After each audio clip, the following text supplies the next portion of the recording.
be Raven Baxter? The fabulous new fashion reporter for our school newspaper? Oh yeah, baby, I think it is.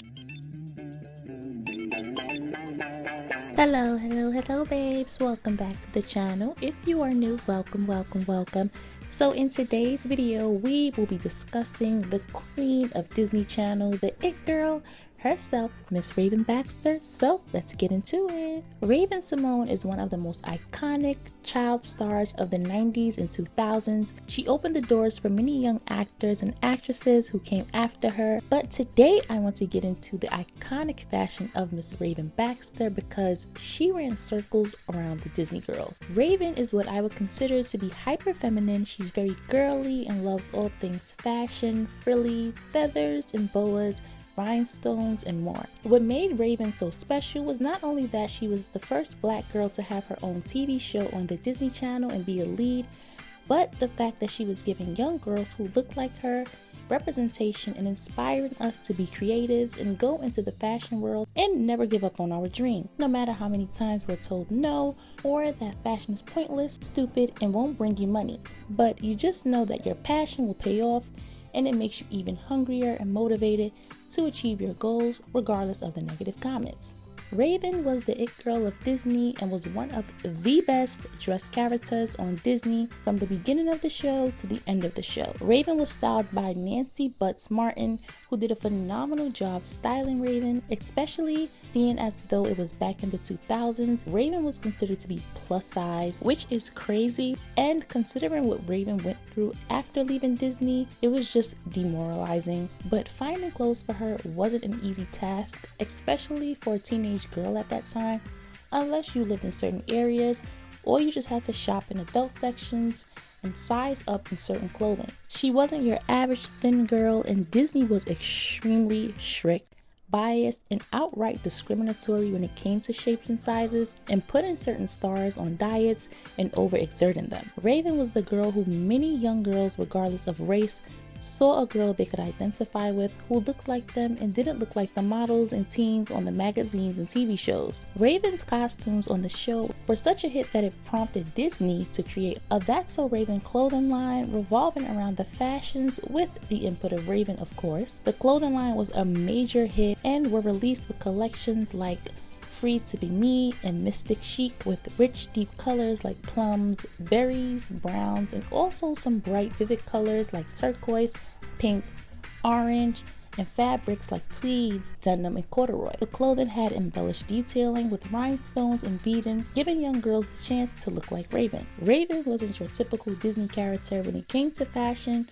Her ensembles weren't kiddie, and they embodied exactly who Raven was as a character. Dramatic, over the top, colorful, expressing who she was perfectly, as well as her dreams and aspirations of becoming a fashion designer. Raven was one of my main reasons for watching Disney Channel. Yes, I loved some of the other shows, but Raven was just a star who had this magnetism that made viewers fall in love with her. She was in every sense of the word a star with the it factor that doesn't come along every day. She had the ability to capture the attention of not only the young kids, but even had the adults watching her along with their children. My grandparents loved watching her along with me, as well as my parents. She was the girl who was loved by everyone because of how positive of a representation she was. Although that was not her responsibility, she kept her private life private and stayed out of the tabloids and had a good head on her shoulders. What I loved so much about Raven's fashion was her ability to always try out new things and experiment with fashion. She was unpredictable when it came to what she wore, mixing, matching colors, layering and mixing patterns. Raven was a hyper-feminine maximalist who was flashy and flamboyant and refused to tone down her style for anyone because her fashion was a form of self-expression as well as security. She was secure in who she was and lively. Some of the ensembles I love are, of course, the iconic pinkish red snakeskin look. From head to toe, Raven Baxter ate that look. Her pink get up in the Run Raven Run episode, her pink and red cropped fur jacket, the denim and purple fur jacket with the pink shirt and graphic pink jeans. I just loved how she was a representation for the girls who looked like her, not just race-wise, but body-wise, and helping them to become comfortable in their bodies and also forming a love for fashion and beauty. She was a part of the reason I wanted to become a fashion designer, although I didn't go on to enter that field because I was discouraged, because sometimes people project their fears onto you when it comes to certain career fields, and it doesn't mean that they don't want you to succeed. It just means that some career fields are looked at as unserious. But she is one of the reasons I would buy fashion magazines, read up on fashion brands and designers as well, and why I'm going into studying fashion now, because you can achieve things and go after your dreams regardless of age. Back to Raven's fashion. If we didn't know Raven would be a fashion icon, the ending of the theme song proved just that.